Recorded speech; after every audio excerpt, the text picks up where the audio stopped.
back behind the velvet rope. Happy Thanksgiving weekend. We're here. I mean, who's working on Thanksgiving weekend? Who's putting out a new Patreon?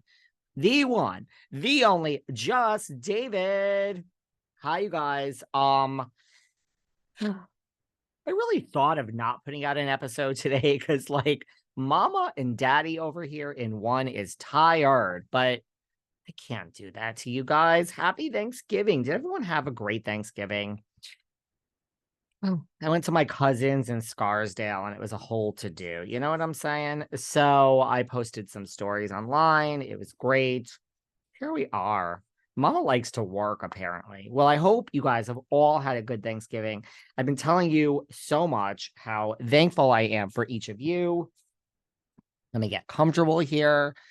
And yeah, I really am. So listen, before we get into it, first of all, let me just say, we got a lot to get to today. It's a slow week in Jersey, guys. We're gonna cover a lot of other things, but it's a really slow week in Jersey. I mean, the two things that stood out to me from digging, and I really had to dig, it was really a quiet week. Is Danielle Staub has been answering some, she's been on Twitter.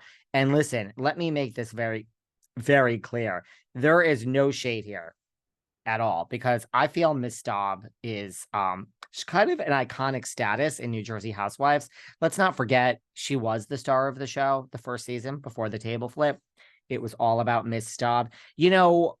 I counted today off the top of my head. I mean, there's a bunch of people. There's 5 main people from Jersey, past, one present, that I haven't had on this podcast yet. And we are circling around 4 of them. There's one that has escaped me. I just had Jules Weinstein on from New York.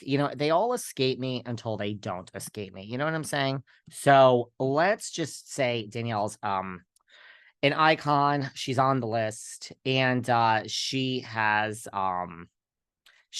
asked her, like, why didn't you come? You've exposed that Melissa was basically so jealous for your friendship and all this other stuff. Why didn't you expose a G for the messy G that she is? And of course, Josefina Gorgasita. And she said, listen, I was brought back in a limited role.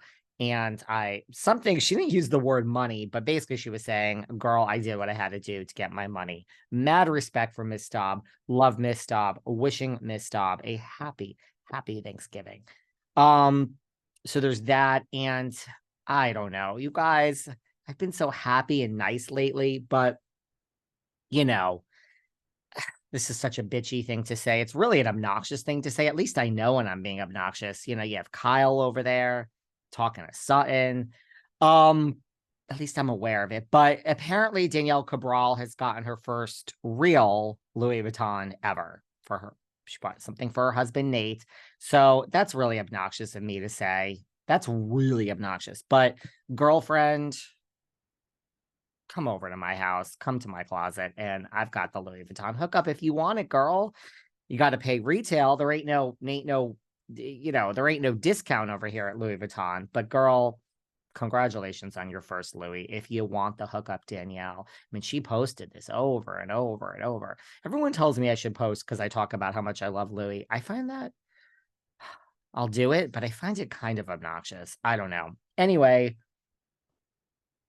I love you guys so much. Before we get into, we got to recap Beverly Hills. So that's it for Jersey. It's a quiet week in Dirty Jersey. It's okay, guys. We have to talk about other things sometimes, right? Just wait till the show starts and we're going to have these alone every week. And we still have guests that are going to come to Patreon, just for now. Seems to be working for a minute. I want to talk about, we have 2 shows that we really haven't given the love to. RHOP and RHOM. I am just a very critical person. I will stand by the fact that for me, the shock breakout star of the year is RHOSLC. But I also want to say it's kind of like I have guests on. I do 7 days a week.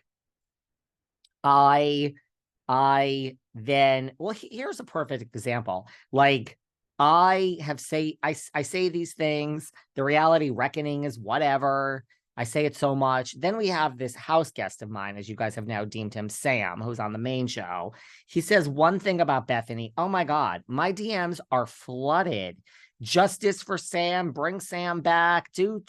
I'm like, bitch, I sit up here every day, 7 days a week, saying the same thing. All of a sudden, we want to roll out the red carpet for Sam. We'll roll it out. But my point is, I have all these interviews. I make it look so easy. So the point is, God, David, you better stay in the moment. My point that I'm trying to make is, I think putting Salt Lake as like the winner of the year is when you don't expect something from anyone. Like, I have all these great interviews. I have another interview. People are like, oh, great. Some other podcaster has some person on. The one big interview they've had in 10 years. It's like, let's roll out the red carpet.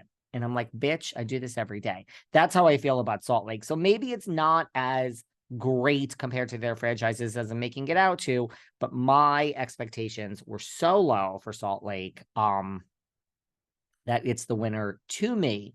RHOP, without getting into anything so detailed, because we have other things to cover today, I want to do a deep dive on RHOP. It's like an okay season. It's not bad at all. I feel so many situations are set up. I still don't feel, I mean, listen, I can't watch Giselle and Jason Cameron, right? I mean, that's real, really. Hey, Jason, I know you're in New York. You want to be on Housewives? Let me think about that for a minute. Sure. Giselle, oh, great. I can have this hot guy and this could be my relationship. I mean, it's like we're not getting anything again from the Green-Eyed Bandits. Again, it's just a whole show of like, I feel like I can't help it. I feel like Candace and Mia, I guess I'll give Mia credit, are the two that really are willing to just be sloppy and let it all out. I don't think we get anything real from the Grand Dame, even Ashley this season. So I'm not hating on RHOP. I certainly like it better than RHOC, better than RHOA this year, but it's just the P is missing a little something for me right now. Let's see what happens. Robin and Juan, man. You know what I want to reveal to you guys? Because I'm not revealing it on the main show, but we will do it on the main show. Are you guys excited? We are, and you know I hate to announce things before they happen, doing the end of the year. We'll do it with our good friend Sarah Fraser. We are going to do the best Housewives of 2023. For all of you who have not been with me since the beginning, this is something I used to do on Patreon. Then our Patreon got totally hijacked and got taken in a whole nother direction. I'm just going to do this on the main show. Top 10. And when I tell you we're doing the top 10 best housewives, let me tell you, I took this